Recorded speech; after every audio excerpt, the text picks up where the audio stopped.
नमस्कार, बहुत बहुत स्वागत है आपका। मैं हूं आपके साथ ऋतु ज्ञानवानी। आज हम बात करने वाले हैं गोल्ड के रेट को लेकर के और अपील की भी बात हम करेंगे।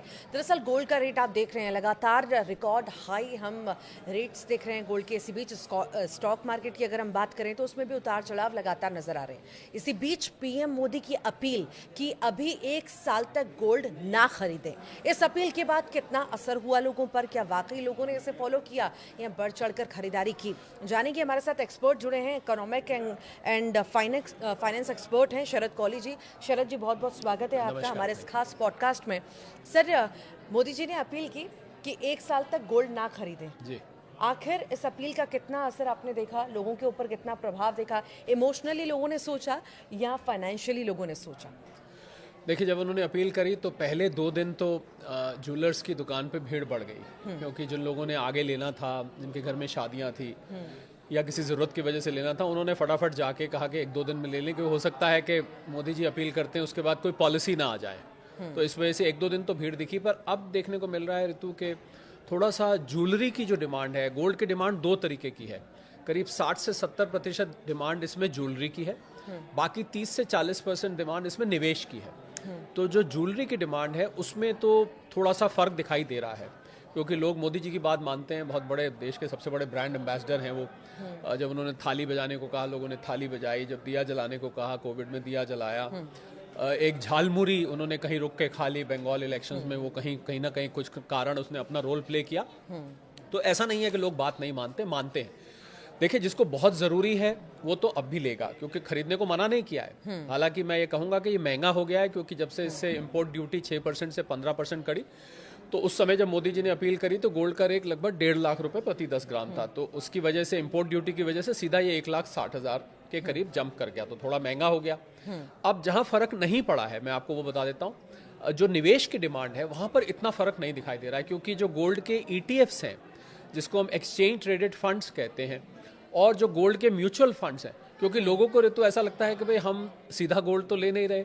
हाँ। हम तो एक फंड में इन्वेस्ट कर रहे हैं। हाँ। आगे फंड गोल्ड ले रहा है, तो लोगों को लगता है भाई सीधा मोदी जी की बात का उल्लंघन तो नहीं हो रहा है, उनको इतना कोई मॉरली गिल्ट फील नहीं होता है। तो निवेश की जो डिमांड है वो बनी हुई है, परंतु जो ज्वेलरी की डिमांड है उसमें एक बार को घर पे जरूर चलने से पहले ये बात डिस्कस होती है कि भाई मोदी जी ने मना किया है, या ये हो सकता है जिसने ज्यादा लेना था वो अब कम ले रहा है। जिसने मान लीजिए पूरा सेट लेना था वो कहता है चलिए एक चेन ही ले लेते हैं। इस प्रकार का थोड़ा सा जो ज्वेलर से मुझे संकेत आए हैं कि थोड़ा फर्क पड़ा है, परंतु निवेश की जो मार्केट है, हाँ, उसमें उतना फर्क मुझे नहीं। और अभी तो मैं आपको बताऊं कि मोदी जी की अपील से थोड़ा ही पहले EGR निकाला गया था, उसको बोलते हैं इलेक्ट्रॉनिक गोल्ड रिसीट, यानी कि गोल्ड लेने का एक नया तरीका निकाला गया था, जिसके माध्यम से आप डीमैट अकाउंट में गोल्ड ले सकते थे। तो अब तो इस हफ्ते से EGR भी चालू हो गया, जिसमें 1 ग्राम, 10 ग्राम, 100 ग्राम के यूनिट ले सकते हैं। हाँ। तो जैसा मैंने कहा कि निवेश की डिमांड में उतना फर्क नहीं पड़ा है, पर ज्वेलरी की डिमांड में अब धीरे धीरे फर्क दिखाई दे रहा है। पर असली तब पता लगेगा ऋतु, जब हम पीक शादी के सीजन में चले जाएंगे। हाँ। क्योंकि वहां पर लोगों की भावनाओं से अक्टूबर के से पहले ही, बल्कि जुलाई अगस्त में शादियों की लोग तैयारी शुरू कर देते हैं।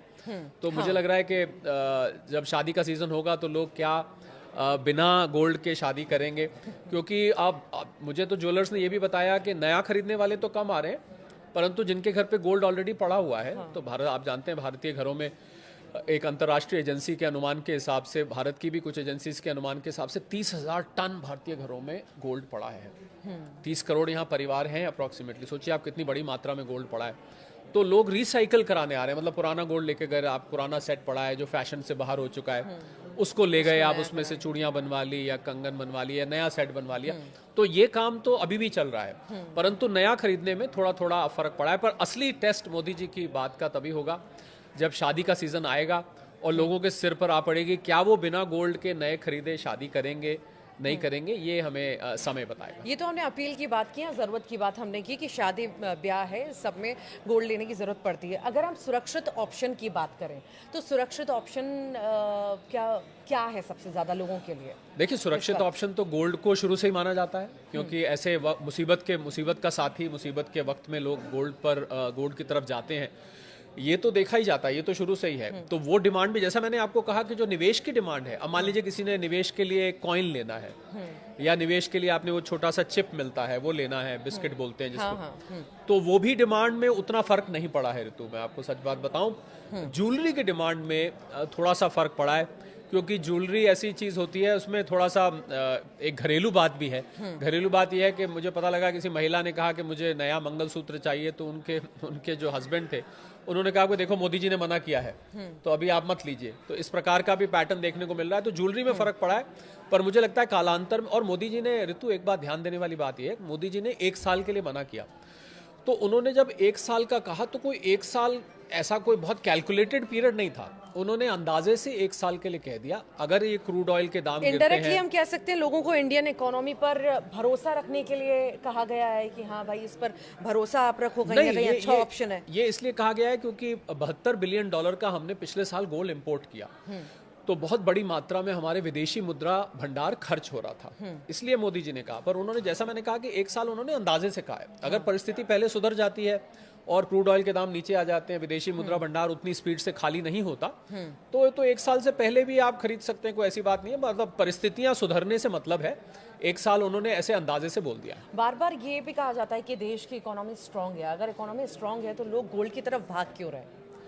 देखिए, इकोनॉमी स्ट्रांग होने से ऐसा ज़रूरी नहीं है कि अगर इकोनॉमी स्ट्रांग हो तो आप गोल्ड नहीं खरीदेंगे। पहली बात तो ऐसा नहीं है, क्योंकि गोल्ड को पिछले आप 2-3 साल में देखें तो जिस प्रकार सेंट्रल बैंक्स ने गोल्ड बेतहाशा इकट्ठा किया है, तो अब तो इकोनॉमी स्ट्रांग हो या वीक हो, रिसेशन हो या बूम हो, कुछ भी हो, गोल्ड की तरफ अब बहुत सारे निवेशक आ चुके हैं। तो मुझे लगता है अब इसका इकोनॉमी से वीक का गोल्ड का इतना संबंध नहीं रह गया। पहले ऐसा हुआ करता था, अब ऐसा कुछ नहीं है। जो गोल्ड के निवेशक, इतने नए निवेशक ऋतु इसमें जुड़े हैं पिछले 2 साल में कि आप कल्पना भी नहीं कर सकते। लोगों ने शेयर मार्केट से हट के गोल्ड में आए हैं। अच्छा, जेनजी बहुत बड़ी मात्रा में गोल्ड में आए हैं।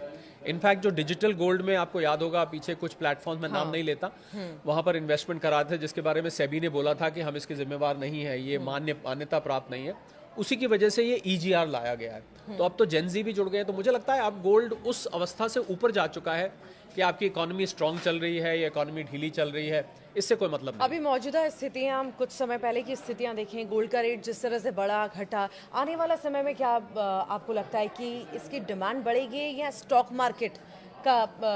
मार्केट या आगे नजर आएगा? देखिए, वैसे तो गोल्ड निवेश की सलाह आपको अपने सेबी रजिस्टर्ड फाइनेंशियल एडवाइजर से लेनी चाहिए, और मैं जो बात कर रहा हूँ वो एक एनालिसिस है। पर आपने क्योंकि सवाल पूछा है, मुझे गोल्ड का भविष्य उज्जवल नजर आता है, क्योंकि जिस प्रकार से सेंट्रल बैंक्स ने लगातार इसको खरीदा है और बहुत बड़े मात्रा में चाइना और दुनिया भर के बैंक्स ने इसको इकट्ठा किया है, उससे ये नजर आ रहा है। और दुनिया भर की अगर आप इंस्टीट्यूशनल रिसर्च भी देखें, वो भी ये कहती है कि गोल्ड आगे ऊपर जाने वाला है, क्योंकि ये बहुत सीमित मात्रा में ऋतु, ये बहुत ज्यादा नहीं बचा है धरती में अब खनन करने के लिए, माइनिंग के लिए।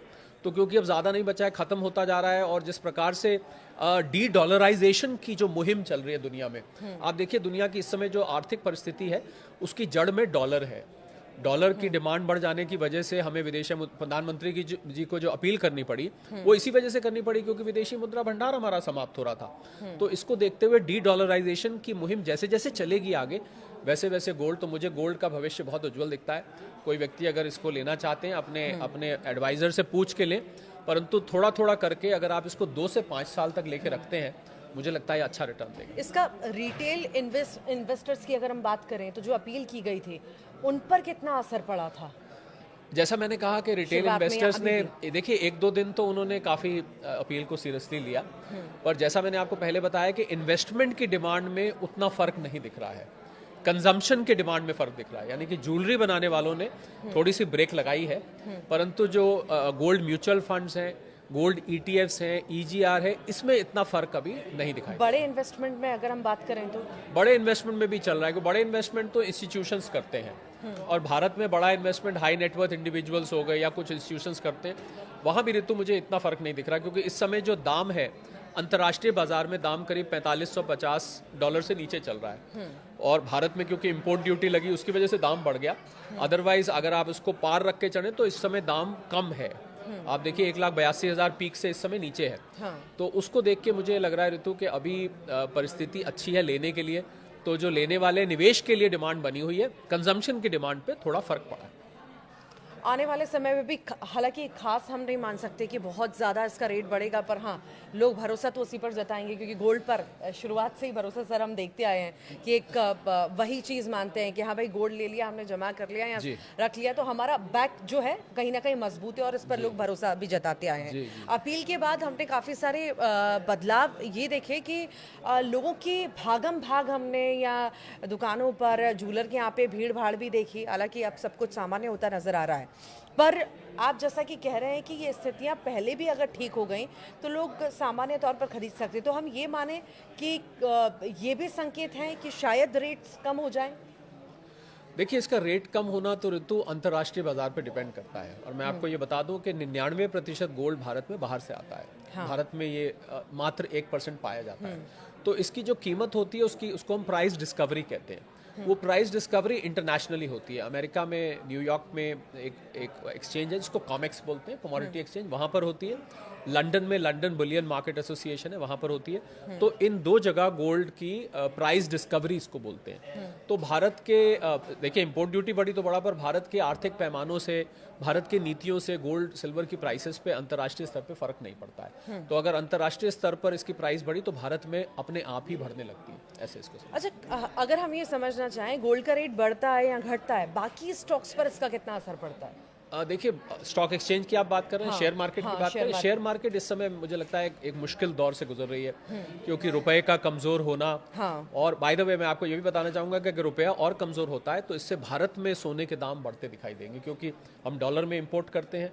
तो आपको अगर रुपया कमजोर होगा तो यहाँ से आपको थोड़ी सी गोल्ड में मजबूती आती दिखेगी। वापस शेयर मार्केट पे आता हूँ, जो आपका सवाल है। शेयर मार्केट इस समय थोड़े मुश्किल दौर में है, कभी ऊपर कभी नीचे, कभी ऊपर कभी नीचे, क्योंकि मुझे लग रहा है डोनाल्ड ट्रंप की स्टेटमेंट्स पे ये बिल्कुल जैसे सपेरा बीन बजाता है ना, तो वो सांप नाचता है, ऐसे ही बिल्कुल ये नाच रही है। जब ऐसा लगता है ये हाँ ना का जो खेल चल रहा है ईरान और अमेरिका के बीच में, कभी लगता है कि ट्रूस हो जाएगा, शांति हो जाएगी, ये प्रस्ताव स्वीकार, फिर अगले दिन लगता है नहीं होगा, फिर अगले दिन कोई धमकी आती है, फिर ईरान की तरफ से धमकी आती है, फिर लगता है शांति हो जाएगी, फिर लगता है धमकी। तो मार्केट ने पूरी तरह से मार्केट एक बहुत अनिश्चितता के माहौल में है इस समय। तो मुझे लग रहा है मार्केट के लिए थोड़ा सा समय टफ है। पर ऋतु, जो काम की बात यह है कि लंबे वक्त के लिए जो मार्केट में निवेश करता है, लंबा वक्त यहाँ मेरा मतलब 10 साल से है। अगर आप 10 साल के लिए मार्केट में निवेश कर रहे हैं तो आप थोड़ा थोड़ा करके SIP फॉर्म में, SIP जरूरी नहीं म्यूचुअल फंड वाली लें, आप अच्छे स्टॉक्स भी पिक कर सकते हैं। लंबे वक्त के लिए अगर आप रहेंगे तो आपको मार्केट कभी निराश नहीं करती है, परंतु उसके लिए आपको लॉन्ग टर्म बना रहना पड़ेगा। शॉर्ट टर्म में आपको मार्केट बहुत वॉलेटाइल दिखाई देगी, कभी ऊपर कभी नीचे, कभी ऊपर कभी नीचे, ये आपको मूवमेंट लगातार दिखती रहेगी। स्टेबिलिटी, धैर्य बहुत जरूरी है लंबे बिल्कुल, वक्त के मार्केट लिए। में बहुत धैर्य। मैंने SIP का नया नाम रखा, वैसे SIP को आपको पता होगा सिस्टमैटिक इन्वेस्टमेंट प्लान कहते हैं, मैंने उसका नाम रखा है सब्र इन्वेस्टमेंट प्लान, क्योंकि अगर आपके पास सब्र नहीं है तो आपको SIP नहीं करनी चाहिए। तो बहुत सारे लोग SIP से बीच में बंद करके निकल जाते हैं, जैसे ही NAV कम होती है निकल जाते हैं, ऐसा नहीं करना चाहिए। शेयर मार्केट में भी आप लगाएं, थोड़ा थोड़ा करके लगाएं, पीरियोडिकली लगाएं, जब जब मार्केट करेक्शन हो, और लंबे वक्त के लिए लगाएं तो मार्केट निराश नहीं करती। फिलहाल के लिए स्थितियां मतलब इतनी ज़्यादा खराब नहीं है अगर हम माने, अपील का असर भी देखा गया और साथ ही साथ अब फिर से नॉर्मल सिचुएशन नज़र आ रही है। गोल्ड को लेकर भी इतनी खास हम भागादौड़ नहीं देख रहे हैं, और आने वाले समय में हालांकि सिचुएशंस पे डिपेंड करेगा कि क्या होता है, मार्केट क्या बोलता है, ऊपर नीचे, उस हिसाब से रेट भी रहेगा और उसी हिसाब से डिमांड भी रहेगी। बहुत शुक्रिया सर शरद जी आपका हमारे साथ जुड़ने के लिए, खास जानकारियाँ साझा करने के लिए।